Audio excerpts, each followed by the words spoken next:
Menyusul dirilisnya jutaan Epstein Files oleh Departemen Kehakiman Amerika Serikat, publik dihebohkan adanya tudingan konglomerat Bill Gates di balik pandemi COVID-19. Menanggapi hal ini, warganet pun terpecah terkait kampanye vaksinasi.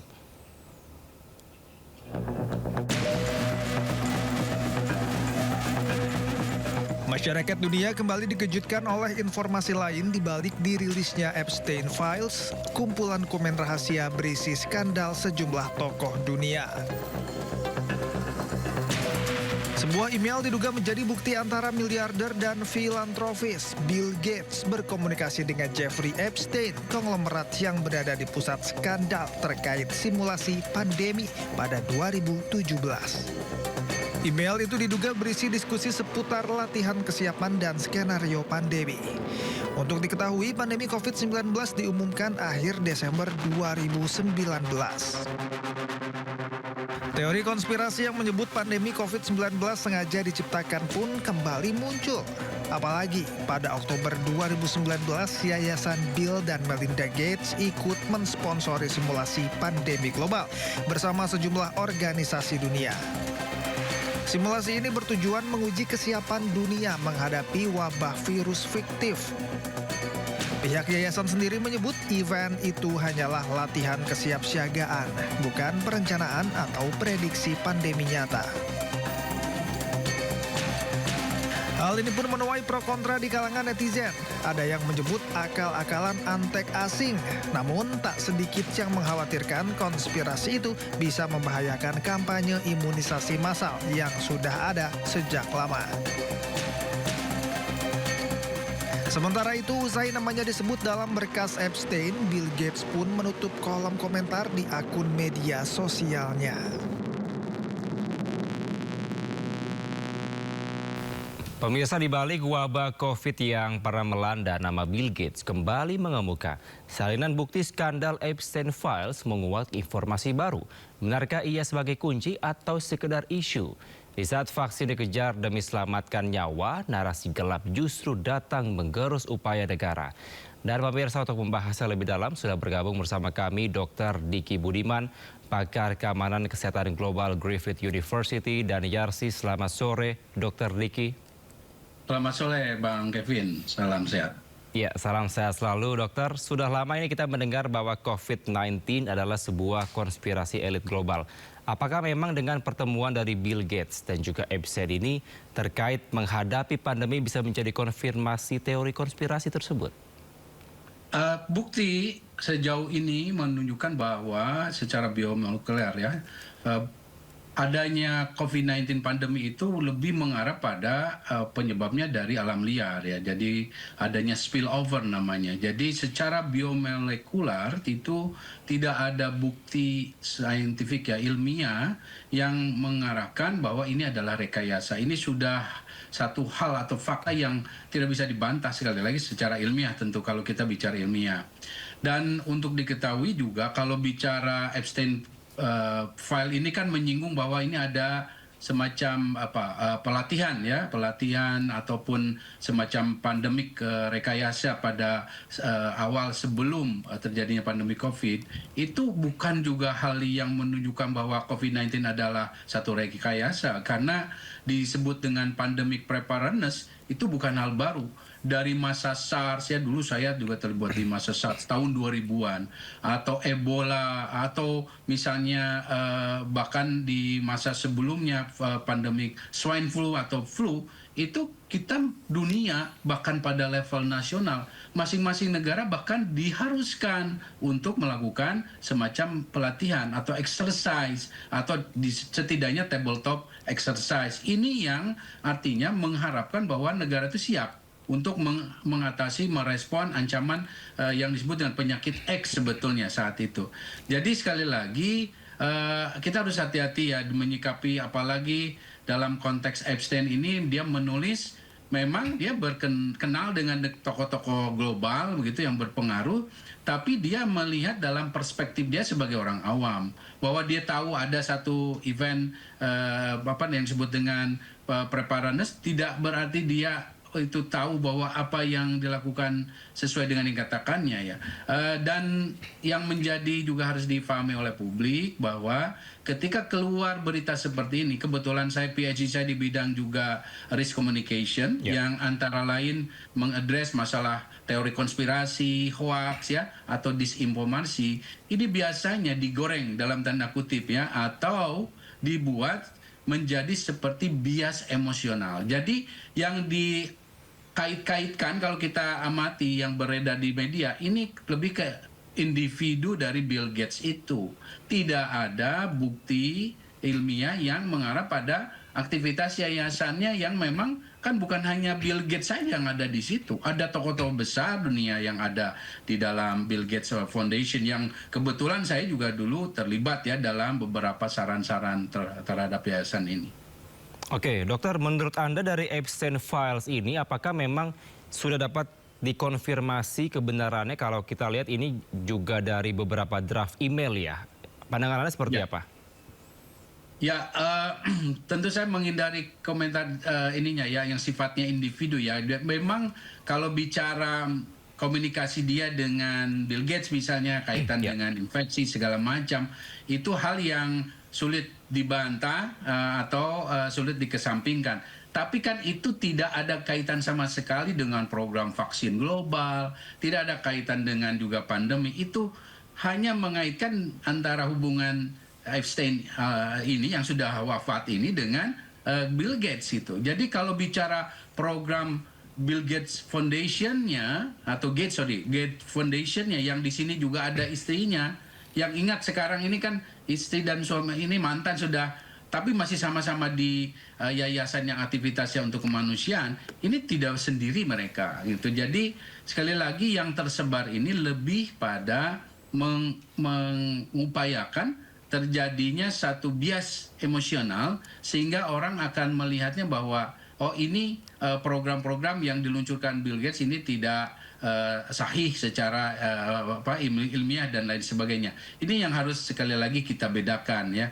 Dan atau disinggung tentang event 201 yang merupakan simulasi pandemi global, itu memang dilakukan di Oktober 2019 dan ingat, saya juga ingin menyampaikan pada bulan sekitar Juli bahkan 2019 saya diundang pemerintah China di Guangzhou untuk menyampaikan paparan tentang potensi pandemi berikutnya.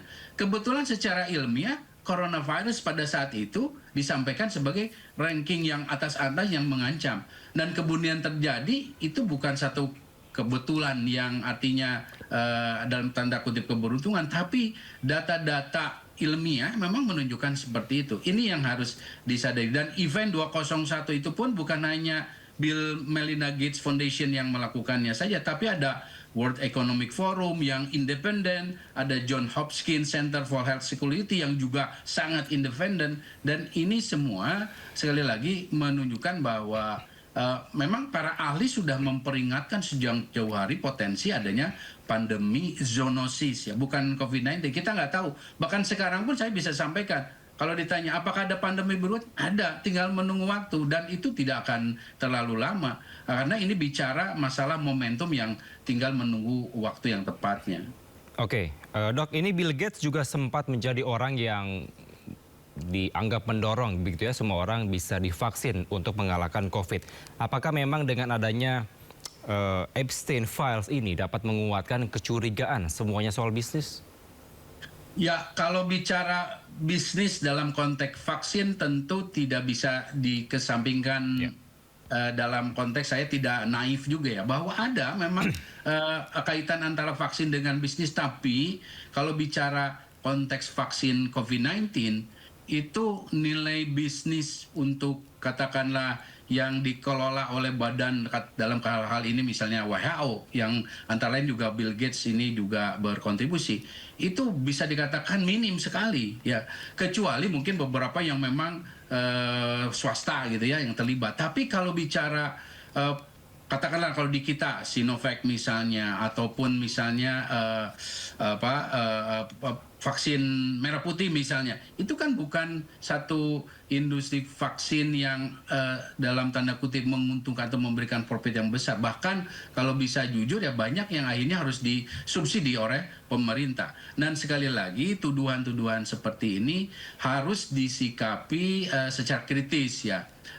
Saya tidak mengatakan sekali lagi tidak naik seperti itu, tapi bahwa dalam konteks ini, dalam konteks COVID-19 khususnya, bicara vaksin adalah kenyataan atau fakta ilmiah dan sangat empiris yang membuktikan bahwa kita bisa keluar dari situasi krisis pandemi COVID-19 kembali beralih pada aktivitas sosial ekonomi yang menuju normal karena adanya vaksin. Dan riset vaksin COVID-19 itu bukanlah riset yang ujuk-ujuk ataupun sifatnya ringkas, karena saya sudah menyaksikan sejak tahun 2000-an ketika SARS muncul. Dan sama seperti Nipah nih isunya sekarang. Nipah virus itu kan angka kematiannya tinggi. SARS itu juga sama, hampir 50-an%. Kematiannya tinggi sehingga saat itu bisa selesai wabahnya tanpa ada riset ataupun vaksin yang dihasilkan. Tapi riset vaksin coronavirusnya sudah dimulai tahun 2000-an itu. Hingga ketika ada MERS, itu diuji gagal juga. Kemudian ketika ada COVID-19, kita memiliki keberuntungan ya tentu pertolongan Allah Subhanahu wa taala sehingga kita bisa menghasilkan vaksin yang jauh lebih efektif. Jadi perjalanannya panjang ya. Jadi tolong dilihat tidak hanya satu fase waktu saja atau tidak hanya satu informasi sepihak dari apalagi dari Jeffrey Epstein ini yang memang ya kata-katanya juga tentu harus dibuktikan terlebih dahulu ya Kebetulan juga dari Jeffrey Epstein ini sudah almarhum begitu ya, sudah meninggal, Betul. dokter. Betul. Nah itu yang akhirnya menguntungkan dalam tanda kutip adalah orang-orang yang menganut teori konspirasi. Sehingga dia bisa mengolah informasi ini untuk katakanlah bicara program kampanye vaksinasi untuk melawan itu. Jadi yang kalau kita cermati juga yang memang lebih menggembar-gemborkan ini dan sangat agresif merespon adanya berita seperti ini adalah juga orang-orang yang memang kontra terhadap program vaksinasi. Jadi ini hal yang sangat jelas ya bahwa ada tujuan untuk menciptakan yang disebut dengan infodemik ya. Oke, dok, tadi Anda sempat menyampaikan terkait juga teori konspirasi yang memang mereka adalah orang-orang yang bertolak belakang dengan program dari vaksinasi ini. Tapi apakah ini juga berdekatan dengan pola pengendalian jumlah manusia yang mungkin dilakukan oleh elit global?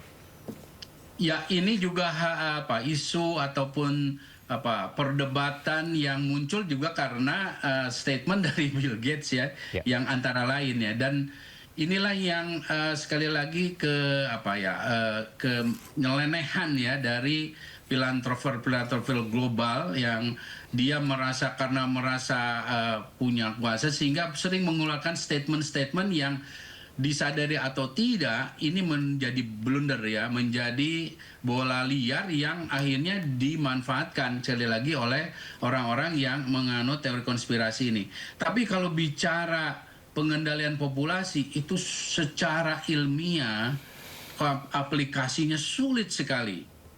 Yang harus dihadapi oleh mereka bukan bicara 1-2 negara, tapi ini dunia yang jumlahnya lebih dari 7 miliar saat ini. Dan bicara pengendalian saat ini tanpa pengendalian, maksudnya mengurangi jumlah orang, saat ini di banyak negara populasi manusia atau pertambahan penduduknya menjadi negatif, turun. Karena apa? Karena memang perilaku saat ini, kaum muda saat ini memang menunda pernikahan, tidak mau punya anak dengan beragam alasan. Ya, saya kebetulan juga diminta menjadi narasumber pada kesempatan yang berbeda di 1 tahun lalu tentang penurunan pertambahan penduduk terutama di Asia Timur kalau bicara Asia ya. Ini kan artinya kalau bicara teori konspirasi global, memang perilaku kitanya sendiri memang akan menurun, sudah terjadi dampak seperti itu. Jadi sekali lagi ini adalah hal yang sebetulnya tampaknya untuk ujung-ujungnya mendiskreditkan seorang tokoh filantropis global yang memang dia sebetulnya ada sisi positifnya yang antara lain ya dia memang mendukung dana-dana ya atau memberikan alokasi dana untuk riset-riset vaksin yang penting. Antara lain yang juga sempat heboh tahun lalu adalah vaksin TBC.